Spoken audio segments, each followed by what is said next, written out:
హాస్యం పండించడంలో రేలంగి వెంకటరామయ్య దిట్ట అని మంత్రి కందుల దుర్గేష్ బీజేపీ రాష్ట్ర అధ్యక్షురాలు దగ్గుబాటి పురంధేశ్వరి అన్నారు. అలనాటి ప్రముఖ హాస్య నటుడు పద్మశ్రీ పురస్కార గ్రహీత రేలంగి వెంకటరామయ్య కాంస్య విగ్రహాన్ని రాజమహేంద్రవరం గోదావరి గట్టు గౌతమి నందనవనం వద్ద ఆవిష్కరించారు. మంత్రి దుర్గేష్, ఎంపీ పురంధేశ్వరి కార్యక్రమంలో పాల్గొని విగ్రహాన్ని ఆవిష్కరించారు. తన తండ్రి ఎన్టీఆర్కు రేలంగితో ఎంతో అనుబంధం ఉందని పురంధేశ్వరి గుర్తు చేసుకున్నారు. రేలంగి తరువాత ఎందరో నటులు వచ్చినప్పటికీ రేలంగికి గల ఉచ్చారణ, హావభావాలు మరెవరికీ రాలేదని మంత్రి అన్నారు. కార్యక్రమంలో వివిధ రంగాల ప్రముఖులు, కూటమి నాయకులు, కార్యకర్తలు పాల్గొన్నారు. హాస్య బ్రహ్మ రేలంగి వెంకటరామయ్య గారి విగ్రహావిష్కరణ ఆ కార్యక్రమంలో నేను పాల్గొనడం అనేది నా అదృష్టంగా నేను భావిస్తున్నాను.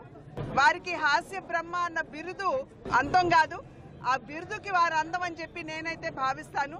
ఎందుకంటే వారు పండించినట్టుగా హాస్యాన్ని నేటి వరకు కూడా ఒక అద్భుతమైనటువంటి హాస్య నటుల్ని ఇంకా చూడవలసి ఉన్నది అని చెప్పి నేను భావిస్తాను.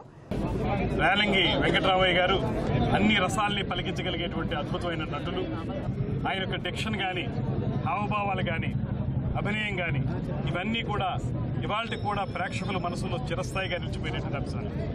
అదేవిధంగా రేలంగి వెంకటరామయ్య గారు గతంలో రాజమండ్రి వచ్చినప్పుడు ఇక్కడ భవిడిపాటి కామేశ్వరరావు గారు ఆ రోజుల్లో అద్భుతమైనటువంటి హాస్య రచనలు చేసేటువంటి కామేశ్వరరావు గారి ఆధ్వర్యంలో ఇక్కడ స్థానికంగా ఉన్న వారందరూ కలిసి రేలంగి వెంకటరామయ్య గారికి హాస్య నట చక్రవర్తి అనే బిరుదుని ఇదే ఘట్టం మీద ఇచ్చారనేటువంటి మాటని ఈ సందర్భంగా గుర్తు చేస్తూ